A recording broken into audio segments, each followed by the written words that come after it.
Are you considering purchasing umbrella liability insurance? As a financial planner, risk management is always a consideration. There's risks in everything that we do. So the question becomes, how do we mitigate or control that risk? With that said, we recommend self-insuring wherever possible, but where you can't self-insure, an umbrella liability policy can come into play. So first, let's cover what an umbrella liability policy is. Umbrella coverage is sold in $1 million increments, usually in a range of $1 million to $5 million. It applies after you have expired the limits of liability in the underlying policies. So your insurance carriers typically will require you to have the maximum coverage amount in the underlying policy.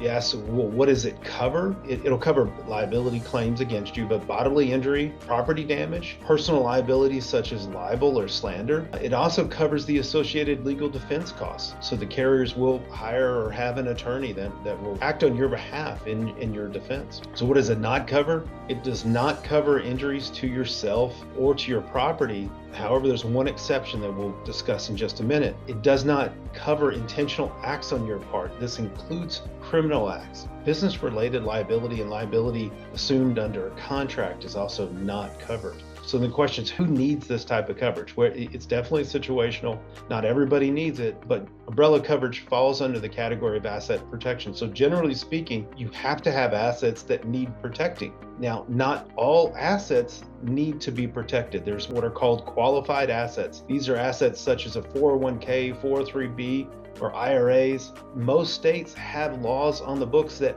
where those are creditor protected. So a liability claim against you does not apply to those types of accounts. So if those are the only accounts you have, well, then you may not need a liability policy. If you have significant assets outside of creditor protected accounts, that's where an umbrella policy comes into play. So examples of that could be equity in real estate. That's either your personal residence, your home. It can be a vacation property. It can be rental property. Also investment accounts that are non-retirement accounts. So if the retirement accounts are creditor protected, you have non-retirement accounts that are not creditor protected. That can be just an individual investment account. It can be a joint investment account, but those accounts would not be creditor protected. And now an example would be, and there's I see confusion around this with trust accounts. A trust account is not necessarily creditor protected. An irrevocable trust is likely to be creditor protected, whereas a revocable trust is not. So you have to be aware of which type of trust that you have, because one could protect you from liability, the other one could not. But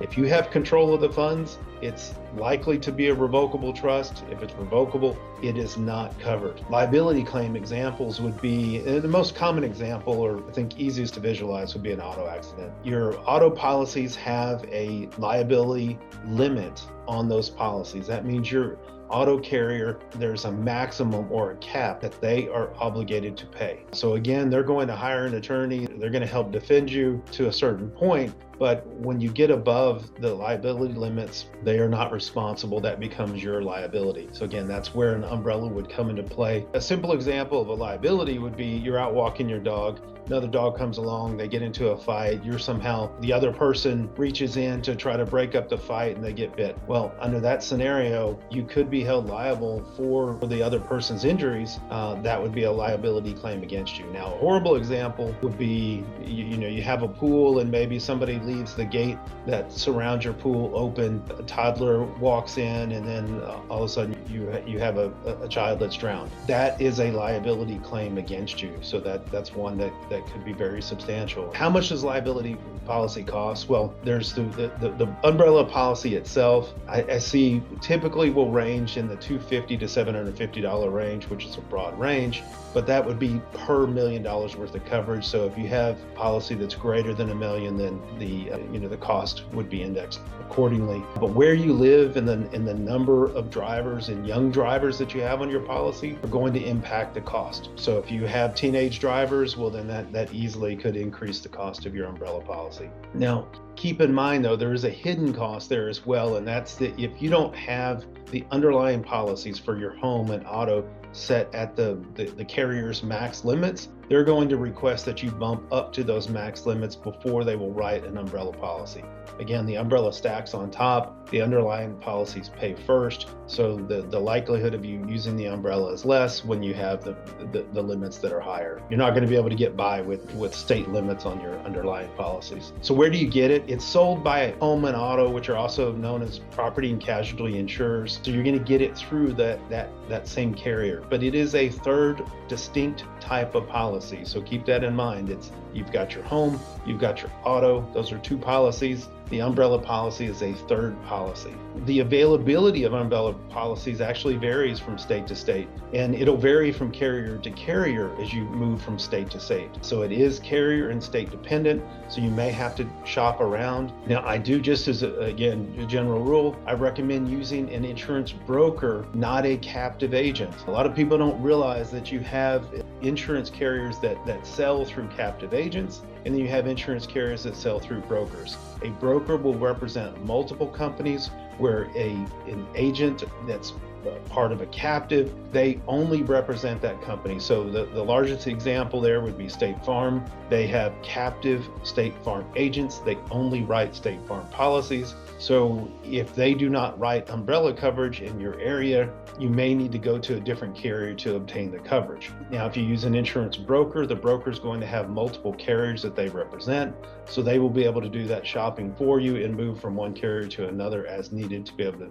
obtain the policy. Now, if an umbrella policy is something that you need, well, there's a bonus coverage that you can get. The bonus coverage is actually a rider on the umbrella policy that extends that coverage back to you. So what we're looking at is, an example would be, you're in an accident, the other person's at fault, but the other person hasn't taken the steps to obtain the coverage that you have. But the claim is substantial. They have limited assets. They have a maybe even like the state limits. They've got like a $25,000 limit on their policy. So the claim reverts back to your insurance carrier. So under that scenario, if you have the rider on the uninsured motorist rider on your umbrella policy, then that's going to extend that coverage back to you.